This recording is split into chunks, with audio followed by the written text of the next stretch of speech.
Okay, let's take a look at section 3.5, which is the last section in chapter 3. And it's all about rational functions and what the graphs of these rational functions look like. So rational functions are based directly on polynomials. We spent a lot of time in this chapter talking about polynomial functions. Quadratics are one type.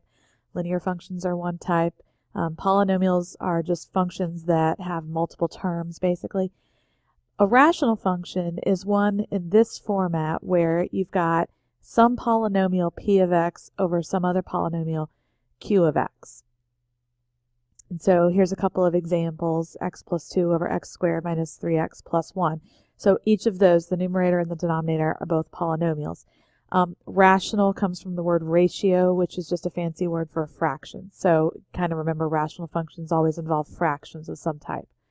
So here's just a couple of examples.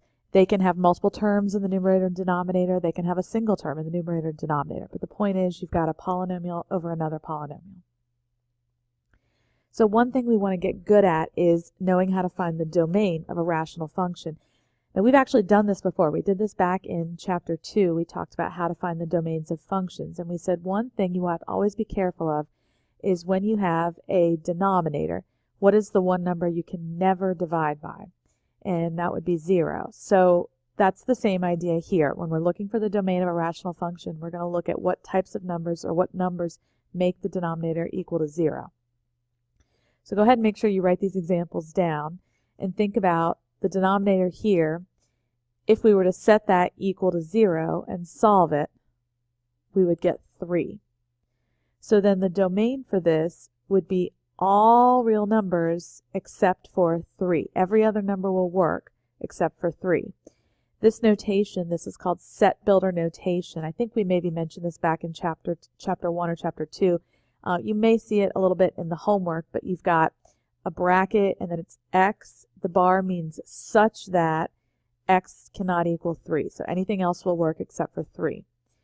I prefer interval notation. I think some of the homework questions ask you to write these in interval notation. So how would that look in interval notation? So in interval notation, we would say negative infinity to 3 with a parentheses, union parentheses 3 to infinity. Remember that the parentheses meant that you leave out that number. So 3 would be excluded. Every other number on the number line would be part of the domain, though. One thing I also want you to notice is that the numerator here could have factored it's the difference of squares, x plus 3, x minus 3. And I realize that would cause the x minus 3 to cancel out. But when you're looking at the domain, you want to look at the original function before you've done any simplification. Where does the denominator equal to 0? So always look at the original function for the domain. Let's take a look at another question. So they want us to find the domain of f of x equals x over x squared plus 9. So we're going to start off the same way. We're going to set the denominator equal to 0. And I want you to think about what would happen in this particular example if you tried to solve this equation. Think about if we subtracted 9 to the other side, we would have x squared equals negative 9. And then if we try to take the square root, we would be dealing with imaginary numbers. And remember, we talk about domain, we only work with real numbers. So there is no real solution such that this expression x squared plus 9 will ever equal 0. So what do you think that means in terms of the domain? Will this denominator ever turn out to be 0? And the answer is no, it won't. So for the domain, your domain is going to be all real numbers. Every number on the number line would work from negative infinity to positive infinity. Okay, you may see some questions in the homework where they talk about something called arrow notation. And we're not going to do a whole lot with this, but in case it does come up, I want you to sort of be familiar with it. So this notation here, it says it's read as x approaches a, so some number a coming from the right. So that plus sign means coming from the right. This would mean as x approaches a coming from the left. We might also see it this way, as x approaches infinity or as x approaches negative infinity. And here's where you might see this if we're looking at a graph. So one thing that's going to come up in this section that I do want you to be familiar with is how we find vertical asymptotes. And there's an algebraic way to do this. I'll show you in just a second. But first I want you to see the definition of it graphically. So in this example, the line x equals 2 is a vertical asymptote because as x approaches 2 from the right. So make sure you see what I'm talking about. X equals 2 is where the vertical line is. If I approach x equals 2, if I approach that coming from the right side of 2, what is it that the f of x or the y values do? They go off to infinity. So this says f of x goes to infinity as x approaches 2 from the right. That's what creates that vertical asymptote at x equals 2. In this picture, what are we approaching x from? We're approaching we're approaching 2, or x is approaching 2, but we're coming from the left side of 2. So all the values over here would be less than 2. So as x approaches 2 from the left side, f of x, or the y values, go to positive infinity. So as f of x goes to infinity or negative infinity as x approaches 2, that's what creates the vertical asymptote. If you're a little fuzzy on this right now, don't stress too much about it. What I want you to just make sure you see is that as we approach 2, this is a different picture. As we approach 2, this time we're approaching 2 coming from the right side. F of x is going to negative infinity, but it's still creating that vertical asymptote. Same thing here. X is approaching 2 from the left side. F of x is going down towards negative infinity. F of x becomes unbounded. That's what creates that vertical asymptote. The main thing we're going to do with vertical asymptotes is we're going to find them algebraically. So this is the part you really want to focus on. So the question will say, find the vertical asymptotes, and they'll give you a rational function like this. So make sure you write this down. Take good notes here. Vertical asymptotes are essentially going to occur where the domain does not exist, or where the function is undefined. Remember, we said that was where the denominator equals 0. Same way we found domain, that's how we're going to find the vertical asymptote. So we're going to set the denominator equal to 0. And you notice that this time the denominator factored. X squared minus 9 is a difference of squares. So if we set those equal to 0, we're going to get 2 solutions, right? What are the 2 solutions we're going to get? So x equals 3 and x equals negative 3. That's where your vertical asymptotes would occur. Now, if I had asked you for the domain, you would tell me the domain is all real numbers except 3 and negative 3, right? These are the 2 numbers you would leave out of your domain. But that's because this is where the vertical asymptotes occur. Here's a picture of this graph, just so you can see what's happening. So these rational functions are often in different pieces or different sections depending on where those vertical asymptotes occur. So you can see the lines in blue, x equals negative 3, x equals positive 3. Those are the vertical asymptotes. How about this function? It looks similar, except remember we said earlier that if the numerator and denominator can simplify, we don't have to worry about that for the domain, but now we do have to worry about that when it comes to vertical asymptotes. So the first thing you want to do is factor everything, and you notice that the x plus 3's would divide out. So now instead of having 2 vertical asymptotes at 3 and negative 3, we're only going to have 1 vertical asymptote because the x plus 3 terms are going to cancel out. So the term that's remaining when we cancel out, that's what we set equal to 0, term in the denominator that's remaining, we set that equal to 0. And this graph only has 1 vertical asymptote. Now if I asked you for a domain, you would tell me it's all real numbers except for 3 and negative 3. You need to include both zeros from the denominator for your domain. But for the vertical asymptote, if anything cancels out, cancel that out first. And the term that's remaining in the denominator, set that equal to 0. That's going to be your vertical asymptote. Now there is something happening at x equals negative 3. So the term that canceled out, the x plus 3, if we had set that equal to 0 and solved, we would have gotten negative 3. The domain is not defined there, but it's not a vertical asymptote. Instead, it's going to create what's called a hole in the graph. We won't do a whole lot in this class with holes. If you go into pre-calculus, you'll probably work with these a little bit more. But I just want you to be aware that there is something happening in the graph at x equals negative 3 as well. Here's a picture of this function. So x equals positive 3, remember, was the term that remained. That was our vertical asymptote. Over here at x equals negative 3, it's hard to see in the graph, but if we zoomed in very, very close, there would be a little hole or a little gap in the graph at negative 3 because the original function is still not defined there, as it would still be excluded from our domain. How about this question? It looks very similar. We've got x plus 3 over x squared plus 9. And I hope you see that x squared plus 9 does not factor. It's a sum of squares, not a difference of squares, so we can't factor that. But again, if we set that denominator equal to 0, think back to that earlier example we had with the domain. The denominator would never equal 0. So the domain, we said, was all real numbers.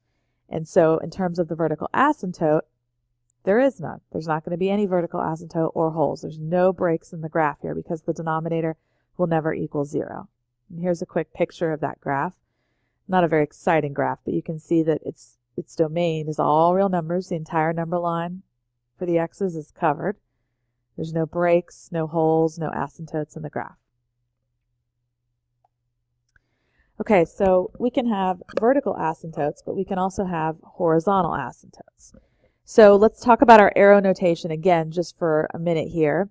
In this picture, I want you to look at the arrow notation at the bottom. It says x is approaching infinity. So think about where that would be on the graph. So x is going out to positive infinity. That means as x goes out to infinity, the y values are approaching the number 3. The y values are kind of leveling off at 3. That would be what creates the horizontal asymptote. In this picture, same thing. X is still approaching infinity. We're just coming at it from a different angle, but x is going out to infinity. F of x or y is approaching 3. So that creates a horizontal asymptote. You might have heard if you took Algebra 2 in high school and you did anything with these questions involving asymptotes, your teachers might have said an asymptote is a line that the graph gets close to but never touches. Well, that's not entirely true. You can cross through a horizontal asymptote. Here's a picture of one. You can see y equals 3 is still considered the horizontal asymptote. Even though the graph crosses right through it over here, it's still a horizontal asymptote because as x goes out to infinity, the graph levels off at 3. So how do we find horizontal asymptotes? So this is the part you really want to pay attention to. So for horizontal asymptotes, there's 3 cases that we need to be aware of. So we're going to look at the degree of the numerator, and we're going to call that n. So remember, the degree of a polynomial is the highest power in the polynomial. We're also going to look at the degree of the denominator, and I'm calling that m. So the highest power in the denominator, we're going to call that m. And so here's the 3 cases. If the numerator degree is smaller than the denominator degree, so if n is less than m, then you're just going to say y equals 0 is your horizontal asymptote. The x-axis is the horizontal asymptote, nothing to calculate. There it is. That's the first case. N is less than m, y equals 0 is your asymptote. If n and m are equal, then your horizontal asymptote is going to be a ratio of a sub n over b sub m. What does that mean? That's the leading coefficient of the numerator over the leading coefficient of the denominator. Don't let this notation intimidate you. We'll do an example. It's not as bad as it sounds. But just know that if n and m are the same, if the degrees of the two, the numerator and denominator, are the same, then our horizontal asymptote is going to be the line y equals a over b, where that's the leading coefficient of the numerator over the denominator. And then the third case is if n is greater than m, so if the numerator degree is larger than the denominator degree, then there are no horizontal asymptotes. We may have something called a slant asymptote, but we're not going to worry about that for now. All right, so let's look at these 3 cases here. So we've got this question that says find the horizontal asymptote. So when they ask you for horizontal asymptotes, the very first thing you want to do is identify the degree of the numerator and the degree of the denominator.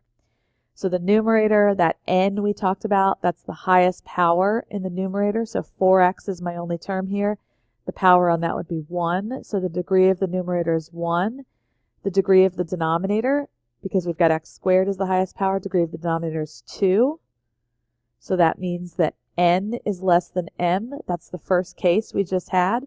Y equals 0 is the horizontal asymptote. And here's a quick picture of it. You can see as x goes off to positive infinity, the graph levels off towards the x-axis. That's the y equals 0 line. Same thing happens on the other side. Even though we cross it, doesn't matter. You have to look at what's happening as x goes to positive infinity or to negative infinity. Okay, how about this picture? We've got y equals 4x squared over 2x squared plus 1. So what is the degree of the numerator? And what is the degree of the denominator? hopefully you see that they're both 2. The degree of the numerator is 2, the degree of the denominator is 2. So we're looking at that second case we had on the previous slide, n equals m. So to get the horizontal asymptote, I'm going to make a ratio out of the leading coefficients. So the leading coefficients are 4 and 2. So my horizontal asymptote is y equals 4 over 2, which just simplifies to 2. And here's a picture of it. You can see as x goes off to positive infinity, the y values level off at 2, and that's going to be your horizontal asymptote. So what is the degree of the numerator here? And what is the degree of the denominator? So hopefully you see the degree of the degree of the numerator is 3, the degree of the denominator is 2. So we're looking at that third case where the numerator degree is greater than the denominator degree, and in that case there is no horizontal asymptote. Here's a picture of it. You can see there's no horizontal boundary where the graph just levels off. Okay, let's take a look at one example where we're going to sketch the graph of one of these horizontal functions. We're going to go through a few steps here, kind of putting everything together. So step 1 is to find the vertical asymptote. So I'd pause the video now and work ahead of me and see if you can get these. What is the vertical asymptote for this function? So we're going to set the denominator equal to 0, and we get one solution, x equals 2. That's going to be our vertical asymptote. Next step would be to find the horizontal asymptote. So think about which of those 3 cases this is. The degree of the numerator is 1. The degree of the denominator is 1. So it's that second case where the numerator and denominator have the same degree. So my horizontal asymptote is going to be the ratio of the leading coefficients. So that's 3 over 1. So y equals 3 is our horizontal asymptote. Next step I would say is to find the y-intercept. Anytime you graph a function, you want to get both the y-intercept and the x-intercepts. So remember, to find the y-intercept, we replace x with what? With 0. And so that gives me negative 1/2. So my y-intercept is negative 1/2. The x-intercept, remember to get x-intercepts, we replace y with a 0.